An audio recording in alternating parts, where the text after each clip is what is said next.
puji bersama-sama.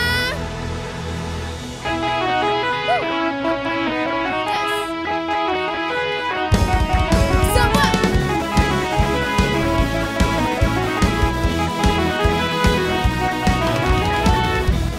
Dari hari ke hari tak pernah terbatalkan, berkat-Mu turun atas hidupku.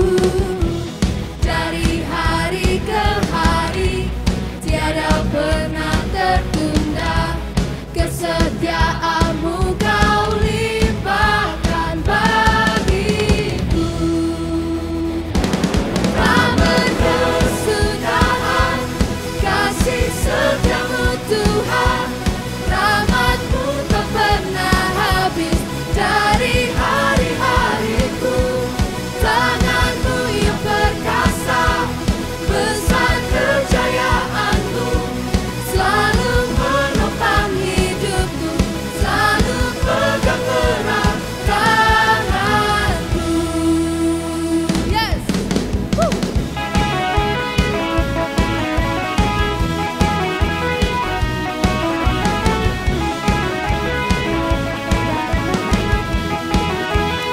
Kata Anda sungguh-sungguh, dari hari ke hari tak pernah terbatalkan, berkat-Mu turun atas hidupku.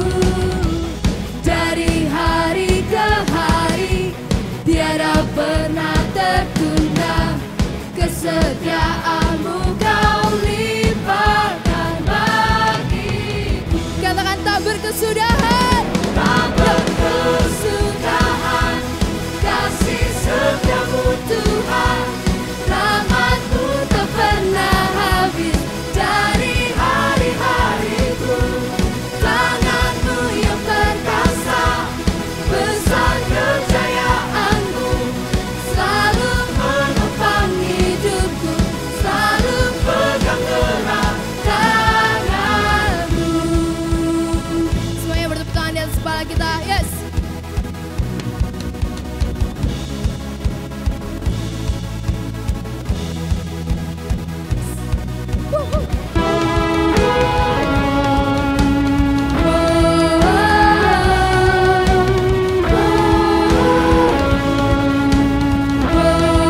Lebih semangat.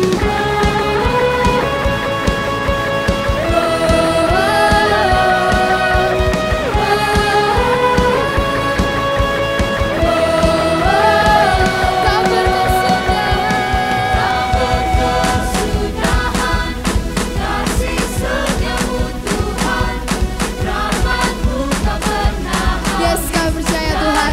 Hari-hariku, tangan-Mu yang perkasa, besar kejayaan-Mu, selalu menopang hidupku, selalu pegang erat tangan-Mu. Yes, berikan sorak-sorai meriah buat Tuhan kita. Yes, terima kasih ya Tuhan. Kami percaya Tuhan rencana-Mu indah bagi setiap kami. Saat ini kami akan mendengarkan firman-Mu ya Tuhan. Mari semuanya siap katakan amin. Yes.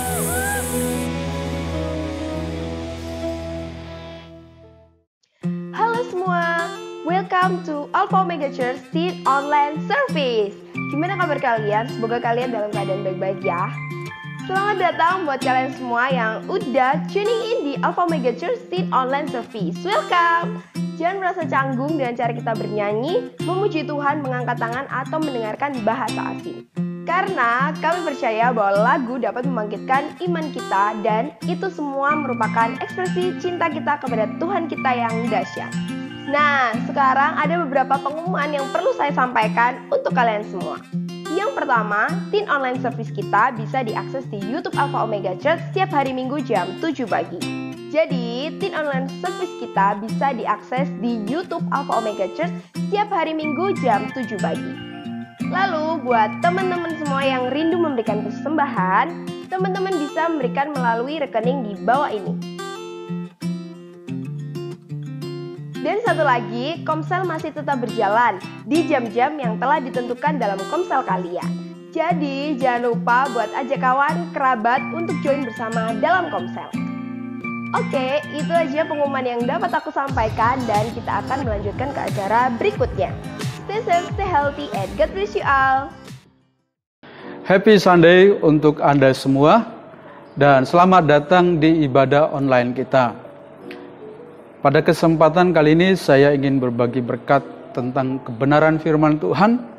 Dan saya berdoa ketika Anda mengikuti ibadah online ini sampai selesai, berkat Tuhan tersedia bagi setiap orang yang percaya kepada Yesus. Dan bulan ini kita masuk tema besar yaitu More Gracious. Kalau minggu pertama kita sudah mendengar dan membahas tentang Gracious to Enemy, ramah terhadap musuh. Dan minggu kedua, kesempatan kali ini kita membahas tentang Gracious to mean friend. Bagaimana kita ramah terhadap teman dan juga ramah terhadap orang yang tidak menyenangkan sekalipun. Sebagai pembuka kita akan membaca ayat dalam Efesus 4 ayat 31 sampai ayat 32 disambung dengan Efesus pasal 5 ayat yang kedua. Firman Tuhan berbunyi demikian. Segala kepahitan, kegeraman, kemarahan, pertikaian, dan fitnah hendaklah dibuang dari antara kamu. Demikian pula segala kejahatan. Tetapi hendaklah kamu ramah seorang terhadap yang lain, penuh kasih mesra, dan saling mengampuni, sebagaimana Tuhan di dalam Kristus telah mengampuni kamu. Sebab itu, jadilah penurut-penurut Tuhan, seperti anak-anak yang kekasih, dan hiduplah di dalam kasih, sebagaimana Kristus Yesus juga telah mengasihi kamu, dan telah menyerahkan dirinya untuk kita sebagai persembahan dan korban yang harum bagi Tuhan. Kalau kita membaca ayat ini menerangkan adalah sebuah perubahan masa lalu ke masa yang baru. Yang disebut dalam Alkitab adalah menjadi manusia baru atau ciptaan baru. Contohnya, dulu kita tidak bisa membaca, sekarang kita bisa membaca. Dulu kita waktu kecil makanannya bubur, sekarang kita sudah bisa makan nasi. Bahkan ini Anda yang masih punya jiwa muda atau yang masih muda, dulu kita tidak tahu pacaran, sekarang kita sering pacaran. Bahkan berkali-kali, saya juga tidak tahu berapa kali Anda berpacaran. Tetapi ayat ini menunjukkan adanya sebuah perubahan, meninggalkan masa lalu. Saya mau tanya di antara Anda semua yang sedang melihat ibadah online ini. Jadi perubahan itu adalah meninggalkan masa lalu yang harusnya tidak lagi kembali seperti dulu. Saya mau tanya bagi Anda semua, kira-kira ada yang nggak mau kembali masuk taman kanak-kanak atau sekolah dasar? Tentu Anda tidak mau. Karena apa? Anda tidak mau lagi masuk sekolah taman kanak-kanak atau SD. Artinya ada sebuah perubahan yang tidak harus kembali lagi seperti dulu. Sama halnya ketika Anda dulu tidak mengenal Kristus dan sekarang Anda sudah mengenal Kristus, harusnya di dalam diri kita itu harus ada sebuah perubahan. Dan perubahan itu adalah meninggalkan yang tidak baik menjadi baik. Dan salah satu perubahan yang diinginkan oleh Tuhan dari setiap kita adalah bagaimana kita ramah terhadap semua orang. Mungkin kita dulunya judes atau galak atau suka marah, emosi. Dan hari ini ketika Anda sudah mengenal Kristus, hal itu tidaklah baik untuk kita pelihara. Tetapi bagaimana kita ramah terhadap semua orang. Dan pertanyaannya, bagaimana kita bisa supaya tetap ramah terhadap teman maupun kepada orang yang tidak menyenangkan sekalipun. Saya mau sampaikan beda ya. Beda dengan musuh, ya. Ya, kalau musuh itu sudah nggak teman, tapi ada teman yang tidak menyenangkan. Sukanya apa? Suka mengganggu, suka cari gara-gara. Bukan musuh, tapi teman. Ada teman yang baik, ada teman yang tidak menyenangkan. Tapi bagaimana kita bersikap ramah terhadap semua itu? Yang pertama yang perlu kita perhatikan adalah selalu memperkatakan kalimat yang optimis yang dapat membangun hubungan. Sekali lagi, selalu memperkatakan kalimat yang optimis yang dapat membangun hubungan. Ayat tadi berkata di dalam Efesus 4 ayat 31 dan 32, segala kepahitan, kegeraman, kemarahan, pertikaian, dan fitnah hendaklah dibuang dari antara kamu. Demikian pula segala kejahatan. Tetapi hendaklah kamu ramah seorang terhadap yang lain, penuh kasih mesra dan saling mengampuni sebagaimana Tuhan di dalam Kristus telah mengampuni kamu. Kenapa kita harus memperkatakan kalimat yang optimis? Tujuannya supaya setiap kata-kata, kalimat yang kita lontarkan, yang kita sampaikan, mereka yang mendengar itu diberkati. Mereka yang mendengar itu mendapat kasih karunia dari Tuhan. Sebab gini, saudara, kita berkata baik saja, itu tidak menjadi jaminan orang suka dengan perkataan kita. Apalagi kita suka memperkatakan yang buruk. Oleh sebab itu, alangkah baiknya kita selalu berusaha memperkatakan kalimat-kalimat yang optimis yang bisa membangun hubungan. Makanya penulis Amsal 15 ayat pertama berkata kepada kita, jawaban yang lemah lembut meredakan kegeraman, tetapi perkataan yang pedas membangkitkan marah. Perkataan yang lembut itu meredakan kegeraman, meredakan kemarahan, meredakan kedengkian. Tetapi kalau kita suka memperkatakan kata-kata yang pedas, itu bisa membangkitkan amarah seseorang. Kalau kita melihat arti ramah itu dalam Kamus Besar Bahasa Indonesia, diartikan seperti ini. Ramah itulah baik hati dan menarik budi bahasanya, manis tutur katanya, dan sikapnya suka bergaul dan menyenangkan dalam pergaulan. Berarti kita diajari bagaimana kita harus selalu ramah terhadap teman maupun kepada teman yang tidak menyenangkan. Karena ini adalah Tuhan melakukan demikian terhadap kita. Ya, dengan kata lain, orang yang ramah itu adalah dia tidak suka menyimpan kepahitan, dia tidak suka kegeraman, dia tidak suka menyimpan kemarahan, pertikaian, dan lebih kejamnya fitnah. Dan dia tidak suka menyimpan segala kejahatan.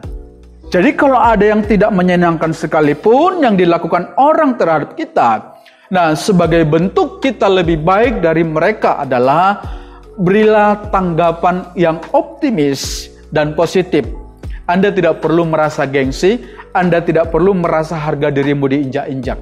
Karena firman Tuhan mengajari bagi kita, berilah perkataan yang lemah lembut supaya kita bisa menjadi berkat.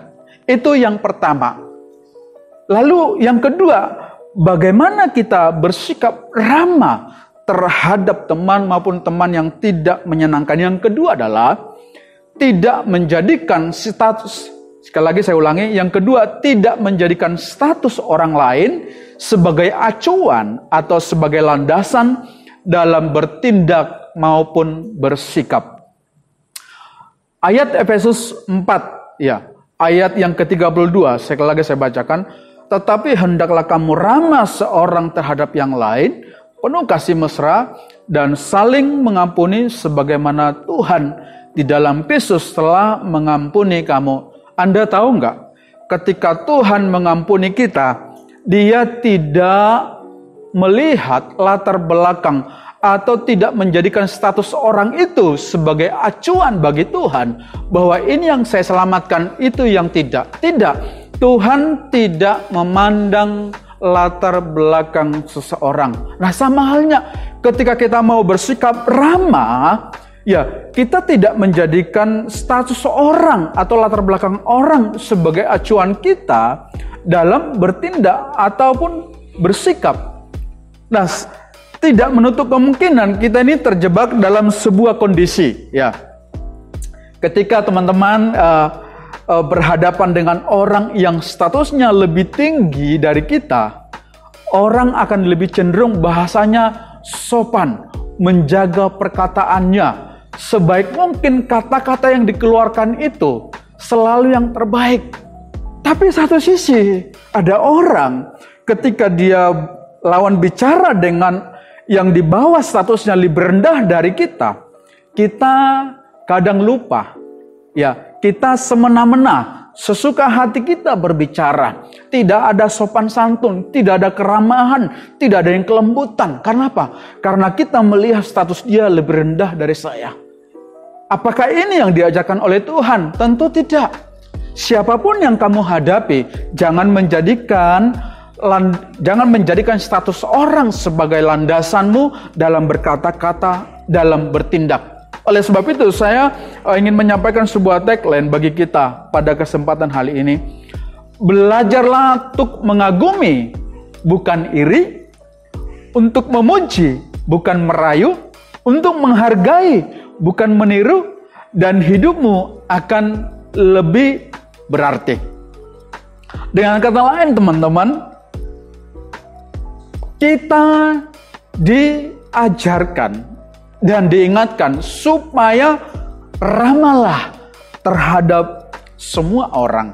Makanya kesempatan kali ini kita juga diingatkan oleh Paulus dalam surat Titus pasal 3 ayat yang kedua, dikatakan seperti ini.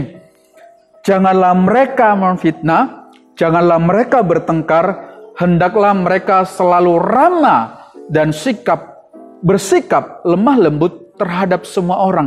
Ini kalimat yang sangat luar biasa. Janganlah mereka memfitnah, janganlah mereka bertengkar, hendaklah mereka selalu ramah dan bersikap lemah lembut terhadap semua orang. Kadang-kadang kita tidak selalu menemukan orang sesuai dengan keinginan kita. Kadang teman-teman kita bisa menjengkelkan, kadang tidak sesuai dengan harapan kita. Tapi apakah kita harus suka bertengkar, suka memfitnah? Tidak. Tetap firman Tuhan mengajari kita, hendaklah kamu selalu ramah dan bersikap lemah lembut terhadap semua orang. Entah itu di atasmu, entah itu di bawahmu, seperti apapun yang kamu temui dalam hidup ini. Belajarlah untuk selalu ramah. Poin yang ketiga adalah bagaimana kita bisa bersikap terhadap teman maupun kepada orang yang tidak menyenangkan. Nah, ini yang ketiga. Punyailah jiwa yang sportivitas yang tinggi.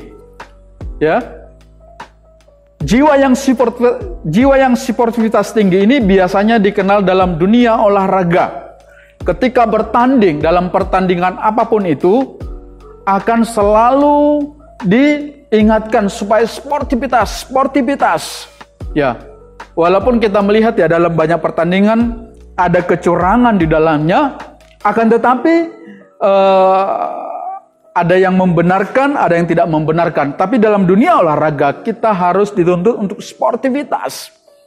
Terkadang ya kalau sebuah pertandingan ketika mengalami kekalahan sulit untuk menerima, sehingga mereka mencoba berusaha membuat sebuah onar, sehingga mereka menganggap dengan perbuatan itu bisa digagalkan. Tapi di sisi lain, ketika ada yang mengalami kemenangan, juga harus menghormati musuh yang sedang mengalami kekalahan. Jangan menjadikan atau membuat sebuah keonaran atau memancing-mancing, sehingga apa? Pertandingan itu menjadi sesuatu yang baik. Oleh sebab itu, ya, Alkitab mengajari kita kesempatan kali ini dalam 2 Timotius 2 ayat yang kelima dikatakan, seorang olahragawan hanya dapat memperoleh mahkota sebagai juara apabila ia bertanding menurut peraturan-peraturan olahraga. Artinya apa? Ketika Anda sedang bertanding dalam dunia olahraga apapun, Anda harus sportivitas, mengikuti aturan. Alkitab juga mengajari kita, ya, seseorang akan mencapai sebagai juara apabila ia bertanding menurut peraturan-peraturan olahraga. Nah, kesempatan kali ini saya membagi beberapa hal tentang bagaimana sih sepertinya yang Tuhan ajarkan sikap yang sportif. Yang pertama adalah menghormati dan taat kepada aturan yang berlaku. Yang kedua, memperlakukan orang lain seperti kita ingin diperlakukan. Yang ketiga, menghargai semua orang tanpa pandang bulu. Dan yang keempat, menghormati pemimpin atau leadermu. Dan yang kelima, tidak berlaku curang hanya untuk kepentingan sendiri. Kita harus berusaha mempunyai jiwa yang sportif terhadap teman maupun ke teman yang tidak menyenangkan atau sekalipun musuh. Supaya kita apa? Memperoleh kemenangan itu dengan damai sejahtera. Dengan damai sejahtera. Sebagaimana kita memperoleh kemenangan di dalam Kristus Yesus Tuhan kita mendapatkan kedamaian. Ingat ya teman-teman ya, saya mau sampaikan, memperoleh sebuah kemenangan murni tidak perlu dengan kecurangan. Tetapi harus selalu sportif berdasarkan aturan yang berlaku. Kenapa kita harus berdasarkan aturan yang berlaku? Dalam Ibrani 12 ayat 1 dikatakan, karena kita mempunyai banyak saksi, bagaikan awan yang mengelilingi kita, marilah kita menanggalkan semua beban dan dosa yang begitu merintangi kita, dan berlomba dengan tekun dalam perlombaan yang diwajibkan bagi kita. Kita berlomba, jangan sampai ada dendam. Ketika engkau menang, hargai mereka. Ketika engkau kalah, jangan coba membuat sebuah keonaran yang mengganggu kondisi. Oleh sebab itu, kita harus sportif dong. Anda bisa mengatakan ke sebelah kananmu, mungkin sebelah kirimu, hei kawan, sportif ya. Hidup itu harus sportif. Ya, karena apa? Ketika kita belajar untuk menjadi sportif, menang dan kalah adalah soal biasa. Kita juga, Anda tidak bisa berlaku curang untuk mendapatkan berkat Tuhan. Tidak. Tuhan yang mengatur. Dan kita menerima hal ini bukan juga dilihat dari siapa kita di hadapan Tuhan. Tapi Dia mencintai kita apa adanya. Menghormati kita apa adanya. Oleh sebab itu, Tuhan menghendaki kita untuk saling mengasihi dan saling mendahului dalam memberi hormat. Dalam Roma 12 ayat yang 10. Ada sebuah tagline lagi ingin saya sampaikan. Cara terbaik untuk tetap hidup dalam kedamaian adalah dengan saling memahami dan menghargai, bukan membenci perbedaan. Sekali lagi saya mau sampaikan, dengarkan baik-baik. Cara terbaik untuk tetap hidup dalam kedamaian adalah dengan saling memahami dan menghargai, bukan membenci perbedaan. Lalu apa aplikasinya dalam hidup kita? Saya akan bacakan Efesus 5 ayat 2. Sebab itu jadilah penurut-penurut Allah seperti anak-anak yang kekasih, dan hiduplah di dalam kasih sebagaimana Kristus Yesus juga telah mengasihi kamu dan telah menyerahkan dirinya untuk kita sebagai persembahan dan korban yang harum bagi Tuhan. Aplikasinya ada 3 hal. Saya singkat saja. Yang pertama, jadilah penurut Tuhan. Yang kedua, hiduplah dalam kasih. Dan yang ketiga adalah belajarlah berkorban dalam banyak hal. Firman Tuhan tidak saya perpanjang, tapi saya ingatkan kembali. Belajarlah ramah terhadap teman maupun kepada orang yang tidak menyenangkan, supaya hidup kita menjadi berkat dimanapun kita berada. Saya mau berdoa buat Anda semua, dan kita akan berdoa.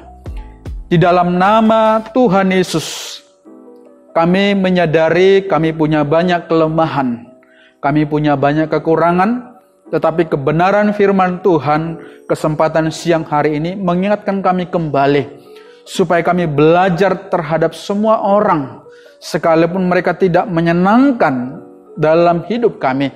Kami mau belajar ramah, kami mau belajar berkata lemah lembut, supaya setiap perbuatan, perkataan, sikap kami menjadi berkat untuk setiap orang yang ada bersama-sama dengan kami. Dalam sekolah, dalam pekerjaan, dalam keluarga, dan dimanapun kami berada.